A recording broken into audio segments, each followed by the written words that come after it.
शङ्कर जय जय शङ्कर हर हर शङ्कर जय जय शङ्कर हर हर शङ्कर जय जय शङ्कर हर हर शङ्कर पालय माम्.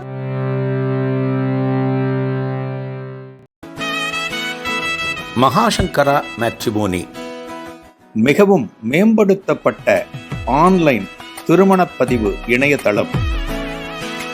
இந்த இணையதளத்தில் பதிவு செய்வது மிகவும் எளிது. பதிவு செய்யுங்கள், பிறகென்ன கெட்டிமேளம்தான். உங்களுடன் நாங்கள், உங்களுக்காகவே நாங்கள். விவரங்களுக்கு தொடர்பு கொள்ளுங்கள்.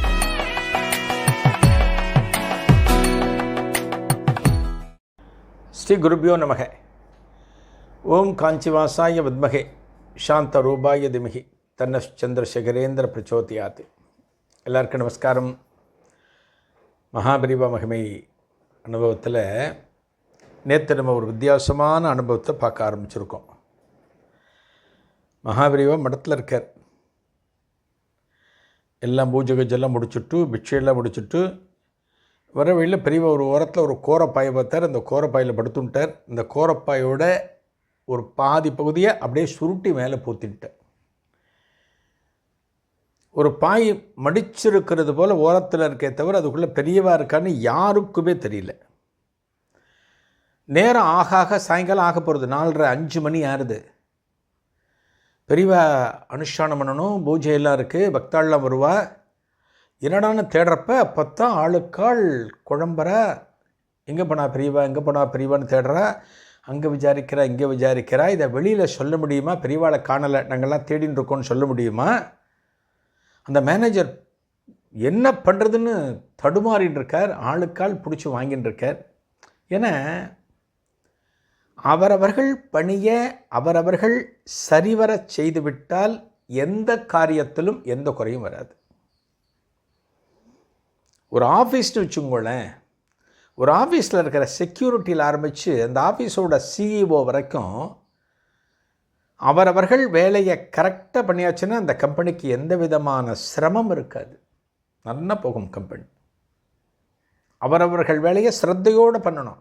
காவல்காரராக கரெக்டாக இருக்கணும். யார் வரா போகிறா, வண்டி நம்பர் குறிக்கணும், பேரை குறிக்கணும், ஃபோன் நம்பரை குறிக்கணும், போனியா வந்தியா, எத்தனை மணிக்கு வெளியில் போனேன், என்ட்ரி பக்கவாக இருக்கணும். இவர் அனுப்பலாமா முதலையை பார்க்க? உட்காரு, கேட்குறேன். முதல்கிட்ட கேட்டு, சார் இது போல் வந்திருக்கார், இவர் அனுப்பலாமா? அனுப்ப வேண்டாம், வெளியில் அனுப்பிச்சிடு. என்ன இன்ஸ்ட்ரக்ஷனோ அப்படி நடந்துக்கணும் செக்யூரிட்டி. அவர் மட்டும் உட்காந்துட்டு ஓரத்தில் உட்காந்துட்டு ஏதோ ஃபோனை நோண்டிட்டு வர்றவன் மட்டும் போயின்னு இருப்பான், போகிறவன் போயின்னு இருப்பான். அது இல்லை. ஒரு கம்பெனியில் இருக்கிற அத்தனை பேருமே இன்வால்மெண்ட்டோடு இருந்தால்தான் அந்த கம்பெனி சிறக்கும். அதே போல் மகாபிரிவாளுக்கு கைங்கரியம் பண்ணுறார் அப்படின்னா மகாபிரிவாளை விட்டு நகரவே கூடாது. அப்படி தான் இருந்தால் எல்லாருமே. மகாபிரிவா அங்கே படுத்துட்டுருக்காருன்னா இங்கே தான் படுத்துப்பா, பக்கத்துலேயே படுத்துப்பா. எத்தனை பேர் மகாபிரிவாளுக்கு கைங்கரியம் பண்ணியிருக்கா. அப்படி இருப்பா. மகாபிரிவாளை விட்டு பிரியவே மாட்டார். ஏன்னா அவர் எப்போ கூப்பிடுறார், என்ன கேட்கிறார் யாருக்குமே தெரியாது. கூட இருந்தால் தான் தெரியும், பழக்கப்பட்டால் தான் புரியும். இவன் புது சிப்பந்தி. இன்றைக்கி பெரியவாளுக்கு கைங்கரியம் பண்ணுறோம், புது சிப்பந்தி. அவனுக்கு எல்லாம் சொல்லி கொடுத்துருக்கா. பிக்ஷைக்கு போனோன்னு இவன் போயிட்டான். பிக்ஷை போட்டு பெரியவா ஓய்வுக்கு போடுவான்னு இவன் படுத்துட்டான். கொஞ்ச நேரம் கண்ணாசரா இல்லாமேன்னு கார்வார்னு சொல்லுவாள். மடத்தில் கார்வார். அவர் என்ன பண்ணார், ஒரு கோபத்தில் இவனை அடிச்சுட்டாதாவே சொல்லுவாள். என்ன நீ வேலை பண்ணுற, நீ பெரியவா எங்கே போனேன்னு தெரியலங்கிற, கேட்டால் லேசாக கண்ணை சொந்துட்டேன்னு சொல்கிற, இதெல்லாம் நீ சொல்கிற பதிலான கோபத்தில் அவர் அடிச்சுட்டாராம். ஆளுக்கால் இப்படி குழப்பத்தில் இருக்கிற போது ஒரு 5:30 மணிக்கு அப்படியே பெரியவா எழுந்து நடந்து போயின்னு இருக்கார் ஸ்நானம் பண்ணுறதுக்கு. கேஷுவலாக போயின்னு இருக்கார் பெரியவா. இங்கே இவ்வளவு கலேபரங்கள் நடந்துமே இது எதுவுமே தனக்கு தெரியாதது போல மகாபிரிவா ரொம்ப கேஷுவலாக தண்டத்தோடு போயின்னு இருக்கிற போது ஆளுக்கால் போய் பெரியவாளுக்கு நமஸ்காரம் பண்ணி பெரியவா பெரியவா பெரியவாங்கிறாளாம். என்னடா பெரியவா சாதாரணமாக கேட்கிறார். பெரியவா உங்களை காணலேன்னு ஆளுக்கால் நாங்கள்லாம் தேடின்னு இருக்கோம் மேனேஜர் சொல்கிறார். அப்படியா? நாங்கள் பாயில் தானே படுத்துன கோரப்பாயில். கோரப்பாயில் குணுகுருவி படுத்துன்னு அந்த பாயை சுற்றி போத்தின்னு இருந்தேன். ஓ, நீங்கள் கவனிக்கலையோ? ஓ, என் கூட கைகறி பண்ண அவனும் கவனிக்கலையோ அப்படிங்கிறாளாம் பெரியவா. அம்மா பெரியவா யாருமே கவனிக்கலை, நாங்கள்லாம் பதறி போயிட்டோம் பெரியவா. இங்கே இருக்கிறவெல்லாம் ஆளுக்காள் ஒரு பிரார்த்தனையை வச்சுட்டுருக்கா.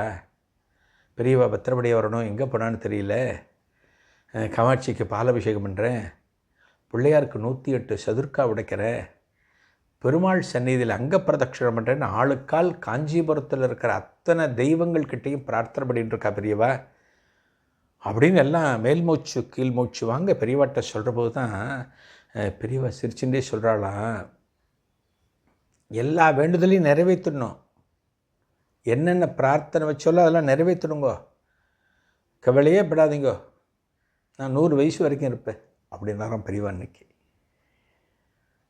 நான் 100 வயசு வரைக்கும் இருப்பேன் அப்படின்னாராம். அந்த மகன் 100 வயசு வரைக்கும் இருந்தார். இந்த மகன் 100 வயசு வரைக்கும் இருந்தார்.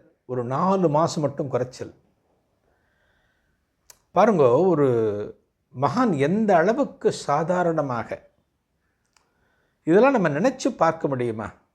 இந்த அளவுக்கு எந்த விதமான ஒரு படோடபம், ஒரு டாம்பீகம், ஒரு மடத்தினுடைய அதிபதி, ஒரு மடாதிபதி அப்படிங்கிற எந்த விதமான ஒரு கர்வமோ ஒரு எண்ணமோ சுத்தமாக இல்லாமல் எவ்வளவு கஷ்டம் அந்த பொறுப்பில் இருக்கிறது. மகாபிரிய பாருங்க ரொம்ப சாதாரணமாக கேஷுவலாக இருந்தார் அன்னைக்கு. அப்புறம் அந்த பையனை கூப்பிட்டு சொல்கிறாரான், இந்த பெரியவளுக்கு கைங்கரியம் பண்ணான் இல்லையா, டக்குன்னு போய் படுத்தோன்ட்டான் இல்லையா, அன்றைக்கி சாயங்காலம் பெரியவா அவனை கூப்பிட்டு, என்னடா அடி பலமாக விழுந்து கொடுத்தோம் உனக்கு, இது எதுக்காக இந்த அடின்னா உன்னோட வேலையை நீ சரியாக செய்யலைங்கிறதுக்காக அப்படின்னு பெரியவா சொல்கிறாளாம். இதில் பாருங்கோ, நம்ம வேலையை நம்ம சரியாக செய்யணும், நம்ம கரெக்டாக செய்யணும். நம்ம ஆஃபீஸில் வேலை செய்கிறோமா ஆஃபீஸ் வேலையை கரெக்டாக செய்யணும். நம்ம வீட்டில் இருக்கோமா வீட்டில் இருக்கிற வேலையை நம்ம கரெக்டாக பண்ணணும். எல்லாருமே, அது ஆண்களாக இருந்தாலும் சரி பெண்களாக இருந்தாலும் சரி, அவரவர்கள் வேலையை அவரவர்கள் திருப்திகரமாக செய்கிற போது தான் அந்த வீடும் சிறக்கும், அவர்கள் சார்ந்திருக்கிற பணியிடங்களும் சிறக்கும். அதைத்தான் நம்ம கற்றுக்கணும். பெரியவா பாருங்க, ஒரு பெரிய நிகழ்வின் மூலமாக நமக்கு சொல்ல வருகிற படம், நீ உன் வேலையை சரியாக செய்யலைன்னா உனக்கு அடி விழும். அடிங்கிறது இந்த அடி மட்டுமல்ல, வேறு பல ரூபத்தில் விழலாம். அடிங்கிறது மறைமுகமாக நமக்கு கிடைக்கலாம். அப்படின்னா அடிக்கிறது மட்டுமல்ல, ஒரு சறுக்கல், நமக்கு ஒரு இன்க்ரிமெண்ட்டை கிடைக்காது, நமக்கு ட்ரான்ஸ்ஃபர் கிடைக்கும், எல்லாமே உண்டு. நம்ம வேலையை நம்ம கரெக்டாக செய்யணுங்கிறத மகாபிரிவா நமக்கு உணர்த்துகிறார். நாளைய நிகழ்வில் ஒரு புதிய அனுபவத்தை காணலாம். நன்றி, வணக்கம்.